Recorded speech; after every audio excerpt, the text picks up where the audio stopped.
Assalamualaikum warahmatullahi wabarakatuh.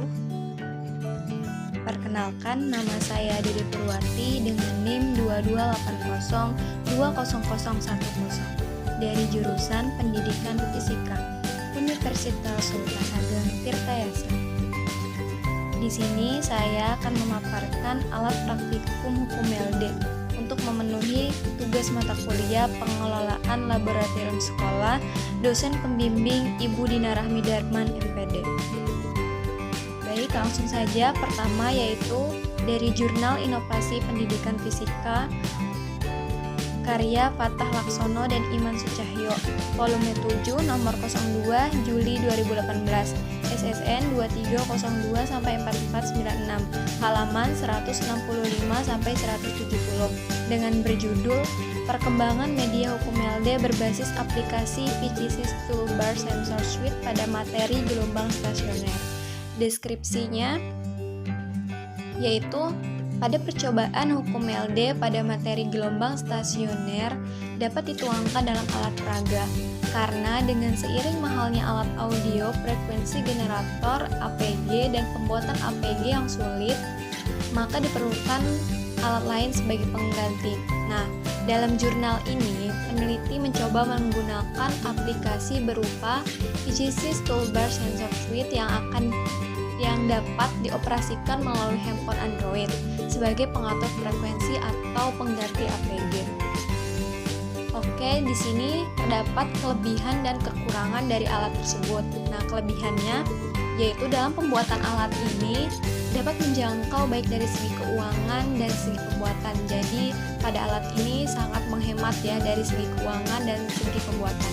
Kemudian validator pertama dan ketiga berfungsi dengan baik. Jadi artinya alat ini memiliki kevalidan yang sangat tinggi. Kemudian melatih keterampilan statistik.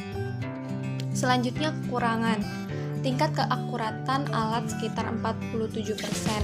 Hal ini dikarenakan tegangan keluaran dari ton generator masih belum stabil, sehingga bentuk gelombang yang dihasilkan masih belum stabil yang mengakibatkan getaran pada speaker juga tidak stabil. Baik, selanjutnya yaitu jurnal kedua, yaitu Jurnal Inovasi Pendidikan Fisika oleh Mita Ayu, Komsatun dan Prabowo, volume 8 nomor 3 September 2019, halaman 784-788, dengan berjudul Pengembangan Alat Peraga Hukum LD untuk Menentukan Cepat Rambat Gelombang sebagai Media Pembelajaran dalam Fisika. Oke, dalam jurnal sebelumnya yaitu penelitian Fatah Laksono Prabowo pada tahun 2018, menunjukkan bahwa media aplikasi berupa PCSys Toolbar Sensor Suite layak dan dapat digunakan sebagai media pembelajaran. Nah, kemudian pengembangan alat peraga praktikum pada jurnal ini yaitu terletak pada speaker Bluetooth. Alat peraga pada hukum LD yang dikembangkan ini memiliki persentase kelayakan 86% dan mempunyai kriteria sangat layak. Nah, jadi sehingga dapat digunakan sebagai media pembelajaran fisika pada materi gelombang stasioner. Selanjutnya yaitu terdapat kelebihan dan kekurangan juga pada alat ini. Kelebihannya yaitu melatih keterampilan peserta didik, dan alat peraga ini dirancang dengan menggunakan alat yang terjangkau. Kemudian kekurangannya dalam alat ini seharusnya menambahkan rollometer pada prototip sehingga simpul dapat diukur untuk menentukan panjang gelombang seperti itu. Selanjutnya yaitu jurnal ketiga, Jurnal Inovasi Pendidikan Fisika, baik oleh Ahmad Ihsan Rosyidi, Hainur Rashid Ahmadi, dan Nadi Suprapto, volume 9 nomor 2 Juni 2020, ISSN yaitu 2302 sampai 4496, halaman 236 sampai 241. Nah, kemudian di samping ini gambar dari alat tersebut bisa teman-teman lihat. Jadi kendut tub terdiri dari bagian-bagian antara lain yaitu pipa akrilik, speaker, dan audio frekuensi generator atau APG. Jadi, pipa akrilik dengan memasang speaker pada salah satu ujung dan ujung lainnya ditempatkan piston yang dapat digeser. Nah, berdasarkan pendapat dari Kata Prabowo 2018, pembangkit frekuensi dapat dikembangkan dengan menggunakan Bluetooth guna meningkatkan fleksibilitas alat.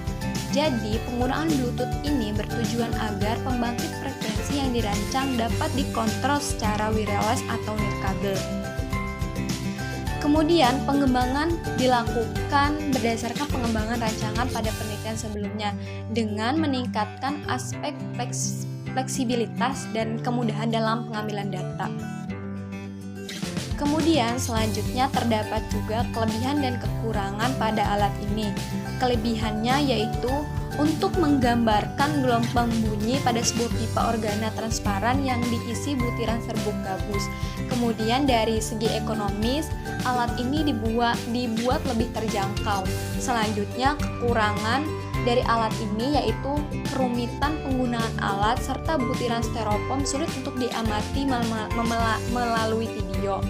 Kemudian bentuk alat yang memanjang sehingga memerlukan tempat yang besar. Baik, selanjutnya dari jurnal keempat yaitu Journal of Science Education.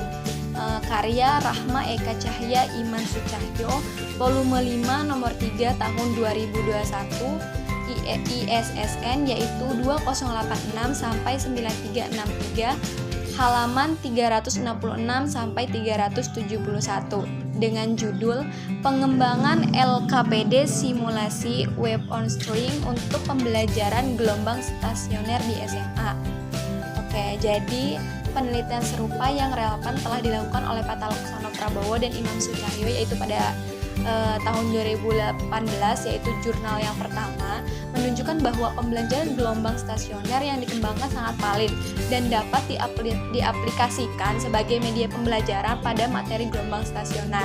Nah, dalam jurnal ini peneliti mencoba mengembangkan alat peraga daripada jurnal sebelumnya, yaitu berupa aplikasi Pet Clardo Wave on String atau versi HMTL terbaru dengan menggunakan aplikasi Adobe Acrobat DC 2019 sebagai pengganti kertas. Nah, media ini dikembangkan tergolong sangat valid dengan rata-rata kevalidan skala Likert yaitu sebesar 94,81%. Wah, ini memiliki kevalidan yang tinggi. Nah, kemudian alat ini juga memiliki kelebihan dan kekurangan, yaitu kelebihannya vibrator 1 dan 2 pada media wave on string dan LKDP berdasarkan skala tergolong kategori yang sangat valid. Jadi vibrator 1 ini berupa ahli bidang pendidikan dan pengajaran di sekolah, dan validator 2 ini yaitu ahli bidang pengembangan media pembelajaran khususnya gelombang stasioner. Kemudian hasil penelitian 83,03% efektif dalam meningkatkan hasil pembelajaran peserta didik. Kemudian dari media wave on string dan LKDP ini juga telah mengembangkan tergolong sangat praktis dan dapat diaplikasikan dalam pembelajaran sekolah. Kemudian kelemahan pada alat ini yaitu keterampilan peserta didik dalam mengoperasikan alat peraga karena penelitian dilakukan secara daring, jadi tidak adanya pendampingan. Kemudian dari hasil percobaan peserta didik juga yaitu hubungan yang saling bertolak belakang antar manipulasi ujung tali yang digunakan. Selanjutnya jurnal kelima yaitu Jurnal Seminar Nasional Fisika oleh Daria Agustiani, Cecep Erustiana, dan Hadi Nasbeh, volume 5 Oktober 2015, halaman 45-48 dengan judul Pengembangan Alat Praktikum MELD sebagai Media Pembelajaran Fisika SMA. Bisa teman-teman lihat di sini terdapat gambar dari alat tersebut. Jadi di set pengembangan alat praktikum MELD ini sebagai media pembelajaran untuk mempertimbangkan kekurangan-kekurangan yang ada pada alat praktikum MELD yang ada di SMA sebelumnya. Jadi alat MELD yang penulis kembangkan ini yaitu dengan menambahkan pengatur frekuensi dan dapat menampilkan grafik pada komputer. Tujuannya agar peserta didik memahami pengaruh frekuensi terhadap gelombang yang terbentuk secara langsung. Kemudian terdapat juga kelebihan dan kekurangan pada alat ini, yaitu dengan kelebihan alat yang mudah dipakai sehingga dapat mempermudah guru dan peserta didik dalam praktikum hukum MELD. Kemudian peserta didik lebih memahami konsep sehingga proses pembelajaran dapat terlaksana dengan baik. Nah, Namun terdapat juga kekurangannya, yaitu penelitian pengembangan ini belum menyelesaikan tahap validasi. Jadi pada artikel dan pada saat artikel ilmiah ini ditulis. Selanjutnya yaitu jurnal International Journal of Recurrent Educational Education oleh Noli Sofia dan Septi Budi Sartika, volume 1 nomor 2 Juli 2020, ISSN 271 sampai 7965, halaman 108 sampai 115. Oke, dengan judul Schemata Skills of the Separate Teacher of Natural Science of Knowledge Experiment Embedded in Queryland. Jadi praktikum merupakan media terbaik dalam memperoleh pemahaman yang lebih baik tentang konsep dan penerapan. Berikut adalah gambar alat peraga partikel D.